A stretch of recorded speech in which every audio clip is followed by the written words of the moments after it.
Here is Lloyd Robertson. Welcome to W5. No matter where you go in this world, there is one thing that identifies us as Canadians: that maple leaf flag, stitched on backpacks, worn as pins, or waved by sports fans and by our Olympic heroes. And yet it is a flag that almost didn't happen. 50 years ago, Prime Minister Lester Pearson started Canada down a road to a new flag. But the great flag debate that followed was divisive and bitter, and many of the meetings and deliberations kept secret until now. W5 has obtained cabinet documents finally declassified, and they reveal backroom dealing, a spy, and the long-lost origins of our flag, all amid huge controversy. It led to the flag that became the people's choice. As Kevin Newman tells us, it may be a simple piece of cloth, but the flag has become our most cherished national symbol. Every day, the ritual is the same. A Canadian flag is carefully unpacked, handled with precision, marched through historic halls, and then ascends for its daily ritual. A trusted servant of the people like Robert Labonte climbs the narrow passage to the highest spot in the building. Every day you get to raise a flag is an honor. Days like Remembrance Days and Flag Day, those are all really special days, but every day is a good day. He's going where few can, through a narrow opening where this flag must be treated with the highest respect, because it's about to fly atop our Parliament's Peace Tower. Oh, Canada. The Canadian flag means the world to me. You can go anywhere and the maple leaf represents good, and not all flags do that. There it is, a little solitary, but after 50 years, fully embraced. We have become a nation of flag wavers. Thank you. Actually, it's more than that. We become a nation of flag lovers. On a day like Canada Day, we still pay homage to our heritage, run through the usual trappings of nationhood, and salute the powerful and those we've entrusted to keep us safe. But the flag, this flag, isn't theirs, it's ours. Over half a century, we have given it its meaning. We have stitched emotion into it. We have made it part of our soul, and even our flesh. You see? All right, now a minute. You like I'm it? in the mood now. Now you're a real Canadian. Why do you love the flag so much? It represents purity and freedom and honesty Good. and integrity. So, talking about that pride, tell me a moment when you felt real pride for the Canada flag. Every day I wake up and I'm breathing and I'm not at war. Happy Canada Day. Tell me a story where you've really been proud to see the Canadian flag and it's meant something to you. When I jumped out of an airplane, I went skydiving. Did you? Yeah. And that's The what's whole- that have to do with the flag? The home base was the big Canadian flag. Woo! All right, so that was awesome. your target. That's right. All right. It's quite an experience, really. You don't have to hear a sound as it flutters. There's just something about watching the maple leaf rise with the sun, move with the Atlantic winds on Signal Hill. The care Canadians in Victoria take in getting the difficult geometric proportions of that leaf just right. Have a great Canada's Day. The need of people like Dan Baudouin in Windsor, Ontario to share the experience of holding our flag and the smiles it brings. The flag is my beacon 24/7. I look up at the flag and it makes my heart feel good, so I know that's a good thing. There's unity this flag creates and an instant sense of belonging. I'm having a blast. Patriotism isn't something he only feels, Patriotic pins and needles. he lives it. A patriotic Canadian from the front of my gate, hopefully always at the end of my back door. From the top of Dan's house to the top of his head. Our home and native land. From the kitchen This is where I do my reading and stuff. to the living room Send it to the workshop. and they made the maple leaf. To the bedroom, It's all part of the maple leaf package. to the bathroom. Sometimes I take a shower, I sing "O Canada." Dan and so many others feel so strongly about the maple leaf that it's almost impossible for younger Canadians to imagine we ever had another flag. Ask around. Most believe we've had the maple leaf forever. Who can tell me how old the Canadian flag is? Old enough. Older than me. Older than me. How many? 200. 200 years? 154. 154. Do you guys know how old the Canadian flag is? Oh, wait. 130? 104. 146 years old. That's how old the country is. But the flag's a little bit newer. Yeah. The flag's only 50 years old. The flag we used before this one, does anyone remember it? Red ensign mean anything to you? What? The red ensign. The red ensign mean anything? Nothing, eh? There are still a lot of Canadians who remember when this was the flag in their school classroom, the flag we'd grown to love for our first 100 years. So what happened to it? Well, we ditched it in one of the most contentious and bitter debates the House of Commons has ever seen. On the one side, you had the progressive Conservatives who wanted to keep the old red ensign. On the other side, the Liberals and their Prime Minister and their new design that pretty much only he liked. So how did we end up with the design we got? Well, after 50 years, the cabinet minutes and private correspondence are no longer a secret, and they reveal a story far more interesting than you can imagine. The maple leaf is the result of political espionage, backstabbing, and arm twisting. But in the end, it was a classic Canadian compromise. We may be passionate about our love of the maple leaf today, I believe that a Canadian flag. but 50 years ago, this is how the idea of a new flag was received when the then Prime Minister Lester Pearson raised it in front of military veterans. I believe that today a flag designed around the maple leaf will symbolize and be a true reflection of the new Canada. They hated it. Ladies and gentlemen, I thought you were all ladies and gentlemen. Accepting a new flag would not come easily. Next, flags cannot be imposed, the sacred symbols of a people's hope. the debates, the backroom deals, It was a nasty debate. and a prime minister's resolve to bring our flag to life. Pearson knew darn well what was going on. When W5 continues. It was a fine flag, that first one. The problem with it was that no king or queen had ever officially declared it ours, even though it had flown on many Canadian flagpoles through our first 100 years as a country. It was really that other flag in the corner of it that bothered Pearson, Britain's Union Jack, our colonial past. Symbols have a deep emotional meaning. That is why they help to make a nation great. That those heckling veterans in the hall were pretty attached to. Ladies and gentlemen, I thought you were all ladies and gentlemen. This is our honored guest invited here by you.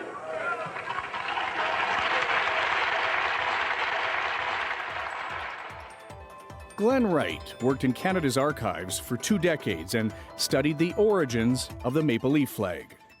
Lester Pearson wanted something that would tell people that this was Canada. Why wasn't the red ensign that flag? Because people were attached to it. They were attached to it, but I think because Pearson came out of that first war experience and Canadian soldiers wore a maple leaf, it was, some historians claim it's the first time when people started to think like Canadians and not like Nova Scotians or British Columbians. Pearson was so enamored of the maple leaf that he proposed his own design. This one. They're a rare thing to find these days. This actually was not made. This is an authentic Pearson pennant. Really, from when? 1964. This fellow kept his in mint condition for 50 years. Pearson loved it, thought the Commons would easily approve it. But his wily political adversary, Progressive Conservative leader John Diefenbaker, wrapped himself in the red ensign and almost derailed the new flag.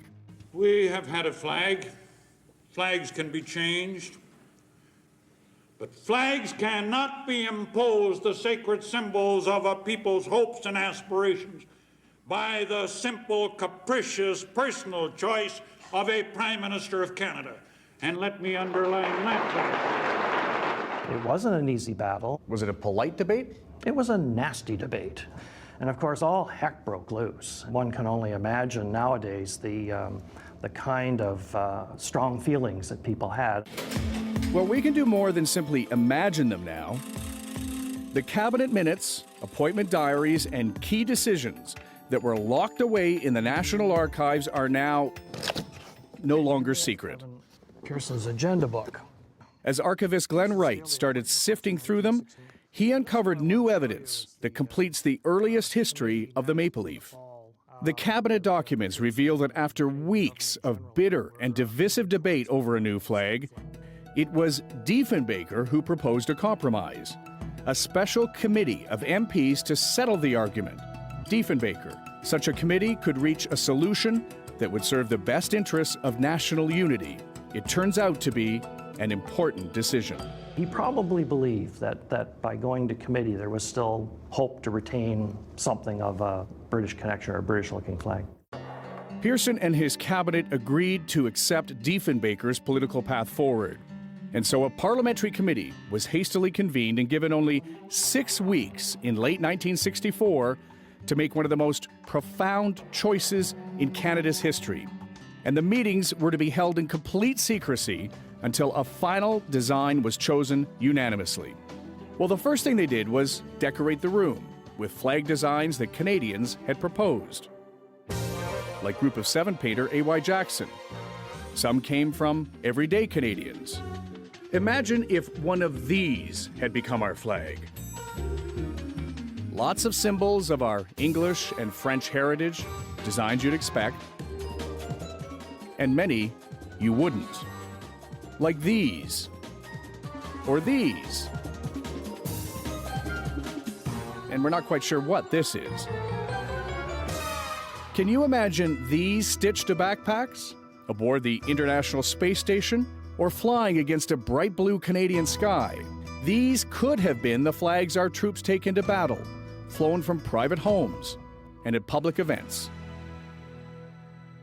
It was hard work, but the committee narrows the designs down to these three: the Liberals' Pearson pennant, the one Conservatives favor, which was a bit of a mishmash actually, and a single maple leaf design the lone NDP member of the committee supports. And then it comes down to this. The Conservative flag is knocked out of the voting round. They can't stand Pearson's design, so they swing to the single maple leaf. The Liberals, realizing there's no hope of a unanimous choice for their design, swing to the single maple leaf as well. It's a unanimous choice and a classic Canadian compromise, a decision nobody outside this room is supposed to know. But archivist Glenn Wright has uncovered evidence that someone did know the flag design the committee had chosen. Prime Minister Pearson had a mole inside. Just before the committee made its final recommendation at the end of the month, he met with this Grant Deitchman. And Deitchman was the political strategist on the flag committee. He was the one who was supposed to make it happen. So he's meeting with the key guy a couple of days before the committee comes down with its final recommendations. So he was getting tipped off. He was getting tipped off, absolutely. Pearson says that in his published memoirs, that he didn't know. Okay, he didn't know what was going on. But you know, there's something about historical records and going back to the original documents where you find things. And we did discover that, in fact, Pearson knew darn well what was going on at the committee. So we now know that 2 days before the final decision would be announced, Pearson knows he is not going to get his pennant. Of course, you've got Pearson sitting in his office wanting a flag. And when he said, okay, well, if I'm not going to have my flag, certainly this one with the single maple leaf, is second best. That's good for me. So that gives Pearson a couple of days to prepare the political groundwork for a flag concept that was nobody's first choice, but the NDP, a single maple leaf. I bet you it would surprise Canadians to know, though, that the final design was closest to the one that the New Democrats had always proposed. than the Liberals or the Tories. Yeah, probably so. The design went through 3 subtle last-minute changes before it became the one we know today. The bottom points were removed and then straightened along with the stem. Done. We had a flag. But one mystery has never been fully resolved. Who submitted that design to the committee in the first place? Well, once again, Glenn Wright has uncovered a key piece of evidence that points to an answer. Okay, so you're looking through these documents. I turned this over, and I was just stunned when I saw this drawing. There it is. There it is. And what he did, at the bottom of this letter, he took on his red pen and he drew our flag. And do we think this is the earliest representation of that kind of? It's certainly the earliest representation of our flag with the explanation that goes with it. This was drawn by a military historian by the name of George Stanley months before the Flag Committee ever met. He had sent it to an MP who ended up on that committee with this pitch. A single maple leaf is a rallying point. It's a unifying symbol for the country. He's saying all this before the debate even begins. When I saw that, I thought, my God, George Stanley knew exactly what he was talking about, and certainly deserves credit for laying out in a couple of pages exactly why we should have that flag. With a compromise design approved by Parliament in the final days of 1964, Pearson looked for the first opportunity to get Her Majesty's signature on it. And that came 1 month later, when Pearson went to London on another matter. His official diary reveals a very quick drop-in to Buckingham Palace. It's such a profound moment in our history, but it's basically just one line underlined in his schedule. Yeah, Prime Minister has audience with the Queen. And he's actually not in London to get that done. No, he's actually in London for the funeral of Sir Winston Churchill. Only 3 weeks after that hasty proclamation, the last red ensign to fly on Parliament Hill came down, and the first maple leaf was raised. No everyday Canadians were there to cheer, just dignitaries and politicians. It was mostly their flag then, not the people's yet. And then they went and lost it. No one has ever found that first official maple leaf flag. That first flag seems to have gone. We don't have it. I don't know what happened to it. Hardly an auspicious start for the maple leaf. Next, much more than the symbol of our country. An emblem of national pride. You are Canadian. When W5 continues.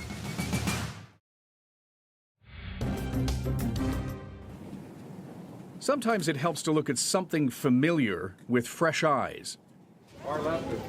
These families are still minutes away from becoming Canadians, yet they already have a relationship with the flag. The maple leaf flag means, I believe, freedom and opportunity as well. It's a better future for my family. I swear that I will be faithful. And bear true allegiance. When I see it, I see freedom. I see happiness, and I see hope. That's what I see in the flag. You are Canadians.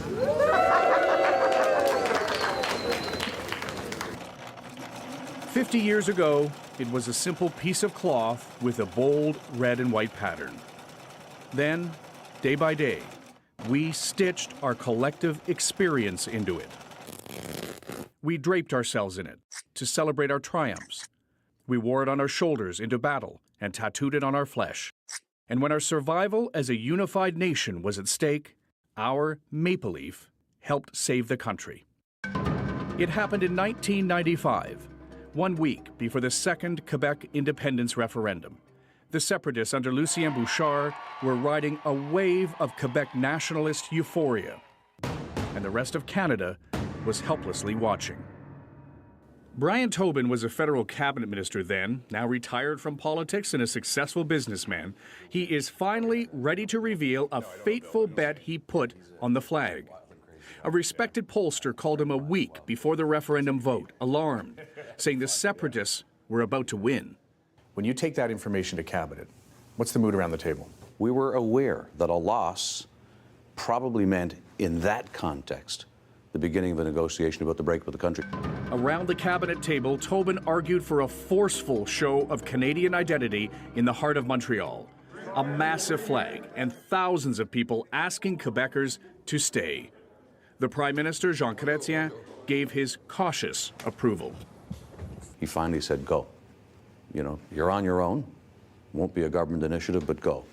And I did. I got back and pulled my staff together and pulled folks together, and we started making phone calls. Tobin called in favors with corporate sponsors who reduced plane and train fares and invited Canadians to a rally in Montreal in less than a week. By saying to the people of Canada, if you care, come. Wave the Canadian flag, but wave the fleur-de-lis as well. Wave the flag of Quebec. Demonstrate that Canada and Canada's unity matters to us, then come. And it was the most amazing thing to watch that entire square fill up. And then after the square filled up, the side streets filled up. And then as far as the eye could see, there were people everywhere. I think that referendum campaign in '95 was a real threat to the very future of this country. And I think it woke people up not to take Canada for granted.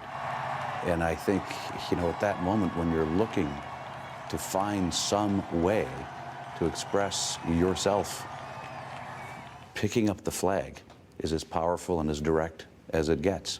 What role did the flag play in saving the country? I think it helped save our country. That day? That day. It was by no means a sure bet. There were many people who feared a backlash over such an overt display of the maple leaf. But instead of being threatened, enough Quebecers saw their future woven together with other Canadians through the flag that it was worth staying whole, through crisis and in better times. More than any other national icon, the maple leaf is what we've reached for when we want to express our pride. And we've displayed it more openly as time has gone by.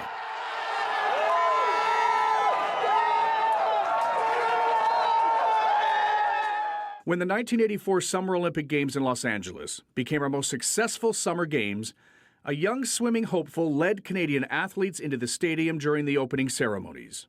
To be called upon to carry the Canadian flag into the opening ceremonies was fantastic. But it wasn't Alex Bauman's 2 gold medals that most Canadians remember now. It was how he expressed his pride in the maple leaf. In the past, people felt patriotic or felt a belonging to their country, but they didn't demonstrate it outwardly in any way, and obviously putting a tattoo on the chest demonstrates that. Bauman and his mates were the first team to fuse the maple leaf to their flesh. Sandy Goss also got it, starting a trend that keeps tattoo parlors busy to this day. The swim team was the first team to put the tattoos on their chest closest to their heart. And the idea was if you won a medal, like an Olympic medal, you were able to go get the tattoo then. I still wear it with pride today. We're confident as a nation, and we're ready to tackle the world. And I think, wearing that maple leaf is part of that. It isn't only athletes who have fused themselves to the flag. We have all become bolder in embracing it, waving it, cheering it. The crisp white and the blood red, the color that has also given our flag its most solemn purpose, comfort in grief.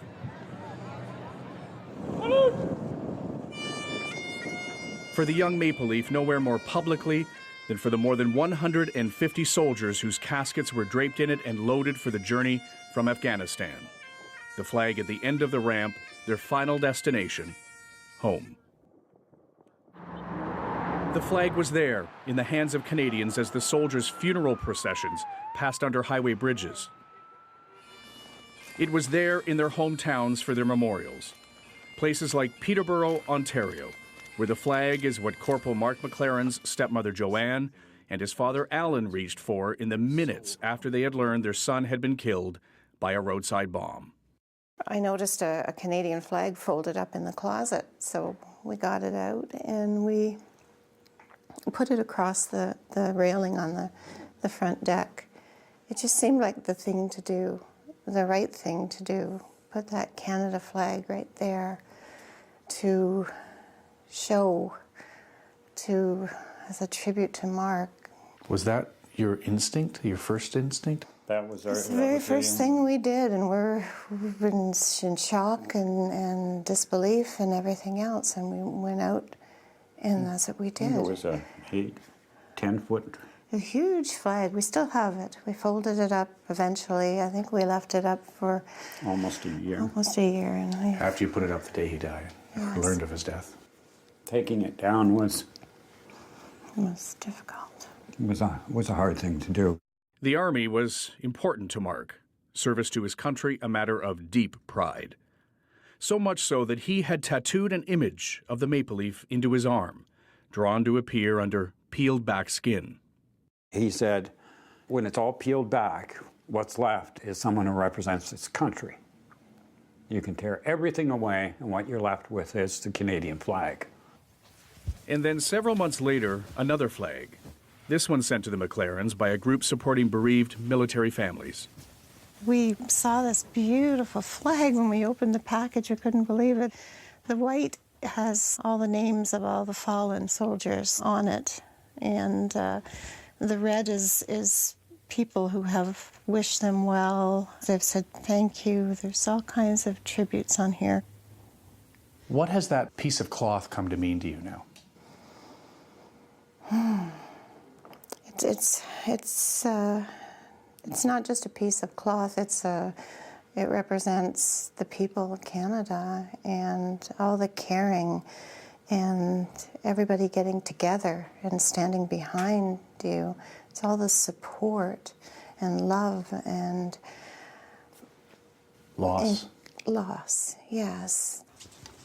When I see the flag, I think of Mark and his sacrifice for Canada. And I'm so proud, and we always have our flag flying now at the front. That's really what it's all about. The flag is a unifying symbol for all of Canada, and I'm so proud to be Canadian. Beautiful, huh?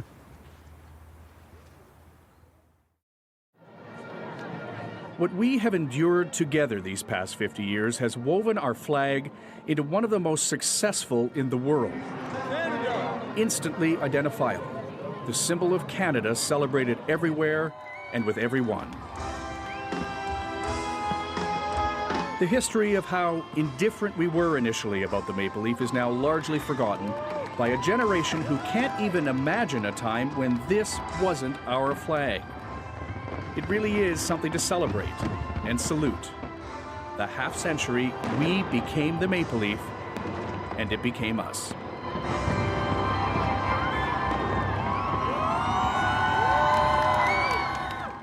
Always a celebration when that flag comes out. Kevin is with me now, and Kevin, it has really caught on, that maple leaf, hasn't it? You know, when I was wandering around Ottawa on Canada Day, I mean, everybody was festooned, as you saw. But the thing that really struck me, Lloyd, is everyone now assumes that the maple leaf has been our flag forever. That's how successful it is. Amazing. I was there February 15th, 1965, as a commentator when the flag went up on Parliament Hill for the first time. What are the plans to mark the anniversary? Well, so far there aren't any, Lloyd. I mean, there are communities around the country who are asking that very question. People are recognizing that, 50 years ago we were having the Great Flag Debate. 50 years next year is the 50th anniversary of that moment that you were there for. So far the government is just saying, let's focus all of our energies on 2017, which is, of course, the 150th anniversary of the whole country. Well, if the government won't do it, the people may do it anyway next year. I bet you they do, too. Thanks, Kevin. There's more about our story on the Maple Leaf flag at our website at w5.ctvnews.ca, including a photo gallery of some of the designs that didn't make it. We'll be right back.